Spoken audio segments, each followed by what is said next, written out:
പിതാവിൻ്റെയും പുത്രൻ്റെയും പരിശുദ്ധാത്മാവിൻ്റെയും നാമത്തിൽ ആമേൻ. എൻ്റെ പ്രിയപ്പെട്ടവരെ, ഇന്ന് മെയ് 23 ശനിയാഴ്ച. അമ്മേ പരിശുദ്ധ അമ്മേ, അമ്മേ പരിശുദ്ധ ദൈവമാതാവേ, കൃപാസനത്തിലൂടെ ഞങ്ങൾക്കും ഞങ്ങളുടെ ദേശത്തിനും അമ്മ മധ്യസ്ഥം തേടി തന്ന എല്ലാ അനുഗ്രഹങ്ങൾക്കും കൃപകൾക്കും ഞങ്ങളിപ്പോൾ ഹൃദയം നിറഞ്ഞ നന്ദി പറയുന്നു.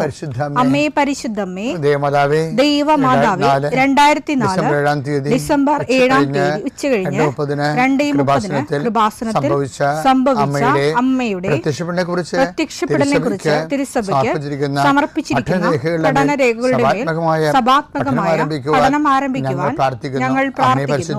അമ്മേ പരിശുദ്ധമേ, ഭൂസ്വർലോകങ്ങളുടെ രാജ്ഞിയായ അങ്ങേയ്ക്ക് ഭൗമസംരക്ഷണത്തിനായി പ്രപഞ്ചപ്രകൃതിയെ തന്നെ തിരുസഭ പ്രതിഷ്ഠിക്കുവാൻ ഈ പ്രത്യക്ഷീകരണം വഴി ഇടയാക്കണമേ. പരിശുദ്ധമേ, ജപമാല മാതാവേ, സകല കൃപാസനം പ്രാർത്ഥനയോടും ചേർത്ത് ഞങ്ങളിപ്പോൾ പ്രാർത്ഥിക്കുന്ന ഈ കുടുംബത്തിന്റെ പ്രത്യേക നിയോഗം പറ മക്കളെ.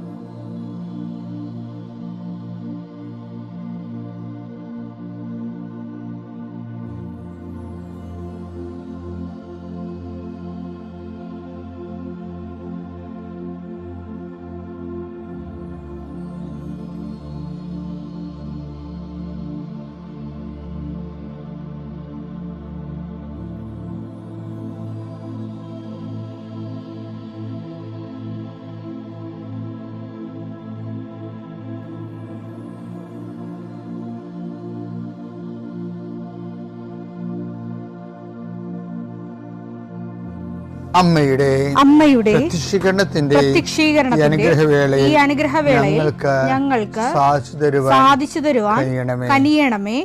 ആമേൻ. വിശ്വാസ പ്രമാണം. സർവശക്തനായ പിതാവും ആകാശത്തിന്റെയും ഭൂമിയുടെയും സൃഷ്ടാവുമായ ദൈവത്തിൽ ഞാൻ വിശ്വസിക്കുന്നു. അവിടുത്തെ ഏകപുത്രനും ഞങ്ങളുടെ കർത്താവുമായ ഈശോമിശിഹായിലും ഞാൻ വിശ്വസിക്കുന്നു.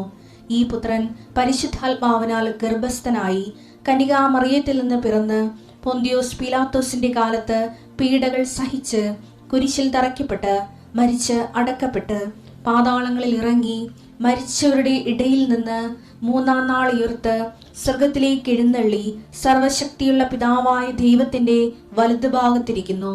അവിടെ നിന്ന് ജീവിക്കുന്നവരെയും മരിച്ചവരെയും വിധിക്കുവാൻ വരുമെന്നും ഞാൻ വിശ്വസിക്കുന്നു. പരിശുദ്ധാത്മാവിലും ഞാൻ വിശ്വസിക്കുന്നു. വിശുദ്ധ കത്തോലിക്കാ സഭയിലും പുണ്യവാന്മാരുടെ ഐക്യത്തിലും പാപങ്ങളുടെ മോചനത്തിലും ശരീരത്തിന്റെ ഉയർപ്പിലും നിത്യമായ ജീവിതത്തിലും ഞാൻ വിശ്വസിക്കുന്നു. ആമേൻ. സ്വർഗ്ഗസ്ഥനായ ഞങ്ങളുടെ പിതാവേ, അങ്ങയുടെ നാമം പൂജിതമാകണമേ. അങ്ങയുടെ രാജ്യം വരണമേ. അങ്ങയുടെ തിരുമനസ് സ്വർഗത്തിലെ പോലെ ഭൂമിയിലും ആകണമേ. അന്നു വേണ്ടുന്ന ആഹാരം ഇന്ന് ഞങ്ങൾക്ക് തരണമേ. ഞങ്ങളോട് തെറ്റ് ചെയ്യുന്നവരോട് ഞങ്ങൾ ക്ഷമിക്കുന്നത് പോലെ ഞങ്ങളുടെ തെറ്റുകൾ ഞങ്ങളോടും ക്ഷമിക്കണമേ. ഞങ്ങളെ പ്രലോഭനത്തിൽ ഉൾപ്പെടുത്തരുതേ, തിന്മയിൽ ഞങ്ങൾ രക്ഷിക്കണമേ. ആമേൻ. നന്മ നിറഞ്ഞ മറിയമേ, സ്വസ്തി. കർത്താവ് അങ്ങയുടെ കൂടെ സ്ത്രീകളിൽ അങ്ങ് അനുഗ്രഹിക്കപ്പെട്ടവളാകുന്നു. അങ്ങയുടെ ഉദരത്തിൻ ഫലമായി ഈശോ അനുഗ്രഹിക്കപ്പെട്ടവനാകുന്നു. പരിശുദ്ധ മറിയമേ, തമ്പുരാന്റെ അമ്മേ, പാപികളായ ഞങ്ങൾക്ക് വേണ്ടി ഇപ്പോഴും ഞങ്ങളുടെ മരണസമയത്തും തമ്പുരാനോട് അപേക്ഷിക്കണമേ. ആമേൻ. കർത്താവേ, നിന്റെ ഉന്നതമായ നാമത്തിന് സ്തോത്രം ചെയ്യും. കർത്താവേ, നിന്റെ വിശുദ്ധ പൗരോഹിത്യത്തെ മഹത്വപ്പെടുത്തണമേ. കർത്താവെ, സഭയിലുള്ള സാന്നിധ്യം പ്രകടമാക്കണമേ. 40 വർഷം ഞാൻ അർപ്പിച്ച കൃപാന്റെ യുഗതിയാൽ കൃപാസ്ഥാനത്താറെ ജീവനോടെ പ്രത്യക്ഷപ്പെട്ട മാതാവിന്റെ മാധ്യസ്ഥ ഇന്ന് അങ്ങയുടെ മക്കളെ പ്രാർത്ഥന കൂടുന്ന എല്ലാ മക്കൾക്ക് വേണ്ടി പ്രാർത്ഥിക്കുകയാണ്. കർത്താവ്, കിടപ്പായിപ്പോയവര്, ഇങ്ങനെ ആരോഗ്യമുണ്ട് പക്ഷെ കിടന്നു പോയവര്, ചിലപ്പോൾ അപകടം ഉണ്ടായി കിടന്നു പോയവര്, കർത്താവെ പ്രഷർ വന്ന് കിടന്നു പോയവര്, കർത്താവിൻ്റെ തിരുമുറുവാർന്ന വലതുകരം ആണിപ്രതാടുന്ന അത്ഭുതകരം ആ കിടന്നുപോയ മക്കളുടെ മേൽ ശരീരത്തിൽ തലക്കപ്പെടട്ടെ. യേശുക്രിസ്തു ഉന്നതമായ നാമത്തിൽ നീ സൗഖ്യം പ്രാപിക്കട്ടെ എന്ന് കൽപ്പിക്കുന്നു. കർത്താവേ, പടലപ്പിണക്കങ്ങളും തൊഴുത്തിൽ കുത്തുമൂലം കുടുംബത്തിൽ കലഹവും കോലാഹലങ്ങളും സമാധാനം നഷ്ടപ്പെട്ട കുടുംബങ്ങളും ഏത് ഭവനത്തിൽ പ്രവേശിക്കുമ്പോഴും ആ ഭവന സമാധാനം ആശംസിക്കണം. സമാധാന ദൂതൻ അവിടെ ഉണ്ടെങ്കിൽ നിൻ്റെ സമാധാനത്തോടെ ഭരിക്കും. കർത്താവെ, അടിയൻ്റെ പ്രാർത്ഥന കൊണ്ടും അമ്മയുടെ പ്രത്യക്ഷീകരണം കൊണ്ടും കർത്താവെ, ആ കുടുംബങ്ങൾക്ക് സമാധാനം ഉണ്ടാകണമെന്ന് പ്രാർത്ഥിക്കുന്നു. പഠിക്കാൻ പോകുന്ന കുഞ്ഞുങ്ങൾ, പഠിക്കുന്നതിന് വേണ്ടി ഒരുങ്ങുന്ന കുഞ്ഞുങ്ങൾ, കർത്താവെ, എന്തെല്ലാം കാര്യങ്ങൾക്ക് വേണ്ടി മക്കൾ വേദനിച്ചുകൊണ്ട് ആശങ്കപ്പെട്ടുകൊണ്ട് കണ്ണുനീരോടെ വിഷമിക്കുന്നുണ്ടോ, ആ മേഖലയിലെല്ലാം പരിശുദ്ധാത്മ പ്രവർത്തിച്ചുകൊണ്ട് നിൻ്റെ വിഷയത്തിൽ ദൈവം തീരുമാനമെടുക്കാൻ പോകുന്നു. കർത്താവിൻ്റെ മുമ്പിൽ നീ ജാഗ്രതയോടെ പെരുമാറുക. കർത്താവെ, അകലം വിട്ടുപോകുന്നവർ, രാജ്യം വിട്ടുപോകുന്നവർ, വീട് വിട്ടുപോകുന്നവർ, ഞങ്ങൾ കണ്ണുമ്പിൽ മറയുന്നവർ കർത്താവിൻ്റെ കൃപയാൽ നിറക്കപ്പെടട്ടെ എന്ന് പ്രാർത്ഥിക്കുന്നു. എൻ്റെ കർത്താവെ, ജോലിയില്ലാത്തതിൻ്റെ പേരിൽ, വിസ പുതുക്കാത്തതിൻ്റെ പേരിലും, യാത്രയ്ക്ക് നാട്ടിലേക്ക് വരാൻ പറ്റാത്തതിൻ്റെ പേരിലും, തിരിച്ചു പോകാൻ പറ്റാത്തതിൻ്റെ പേരിലൊക്കെ കുടുങ്ങിക്കിടക്കുന്നവർ, എൻ്റെ കർത്താവിൻ്റെതുമായ എന്തെങ്കിലും ബന്ധനങ്ങളെ ഞാൻ അർപ്പിച്ച 40 വർഷത്തെ ബലിയുടെ ശക്തിയാൽ ബന്ധിക്കുന്നു, അഴിച്ചു മാറ്റുന്നു. കർത്താവിൻ്റെ കരുണ നിന്നെ ആവശ്യിക്കുകയും നീ വിടുതൽ പ്രാപിക്കുകയും ചെയ്യട്ടെ. I command you in the name of Jesus Christ, you be healed and delivered. നിത്യം പിതാവും പുത്രനും പരിശുദ്ധാത്മാവിൽ നീക്കും. ആമേൻ. എൻ്റെ പ്രിയപ്പെട്ടവരെ, വിവേചനപരമാണ്, പരിശുദ്ധാത്മാവിൻ്റെ ഒരു പ്രധാനപരമാണ്. നമ്മൾ ചോദിച്ചാൽ ആർക്കും ദൈവം തരും. കാര്യം ദാനം എല്ലാവർക്കും ലഭിക്കുന്നതല്ലേ പറഞ്ഞിരിക്കുന്നത്. ലുക്കായുടെ സുവിശേഷം 12:56. കപടനാട്യക്കാരെ ഭൂമിയുടെയും ആകാശത്തിന്റെയും ഭാവഭേദം വ്യാഖ്യാനിക്കാൻ നിങ്ങൾക്കറിയാം. എന്നാൽ ഈ കാലത്തെ വ്യാഖ്യാനിക്കാൻ നിങ്ങൾക്ക് അറിയാത്തത് എന്തുകൊണ്ട്? കാലത്തെ വ്യാഖ്യാനിക്കാൻ കഴിയണം. ഓരോരോ സമയം വരുമ്പോഴും എന്താണ് സംഭവിക്കാൻ പോകുന്നത്, അതെന്തിനു വേണ്ടിയാണ്, നമ്മൾ എവിടെയൊക്കെയാണ് കരുതലെടുക്കേണ്ടത്, ഇങ്ങനെ ഇതിനെല്ലാം കൂടി ചേർത്ത് പറയുന്ന വാക്കാണ് ഡിസേൺമെൻ്റ് എന്ന് പറയുന്നത്.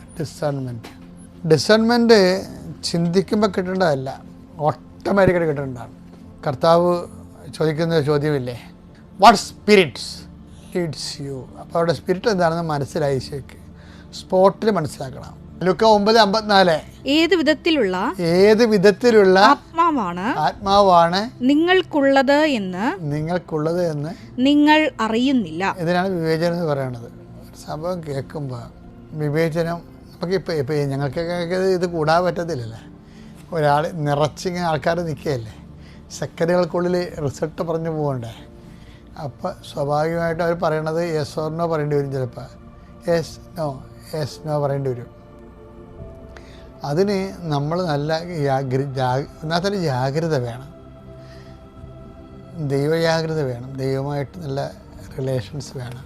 ഈ വിവേചനത്തിൻ്റെ ഏറ്റവും വലിയ സംഭവം എന്താ പറയുക, വെളിപാടുകളാണ്. എന്ന് വെച്ചാൽ എന്നെ സ്നേഹിക്കുന്നവനെ ഞാൻ എന്നെ തന്നെ വെളിപ്പെടുത്തുന്നില്ല. യോഹന്നാൻ 14:21. എൻ്റെ കൽപ്പനകൾ സ്വീകരിക്കുകയും പാലിക്കുകയും ചെയ്യുന്നവനാണ് എന്നെ സ്നേഹിക്കുന്നത്. എന്നെ സ്നേഹിക്കുന്നവനെ എൻ്റെ പിതാവും സ്നേഹിക്കും. ഞാനും അവനെ സ്നേഹിക്കുകയും എന്നെ അവന് വെളിപ്പെടുത്തുകയും ചെയ്യും. ഇതാണ് ഒരു പ്രശ്നം.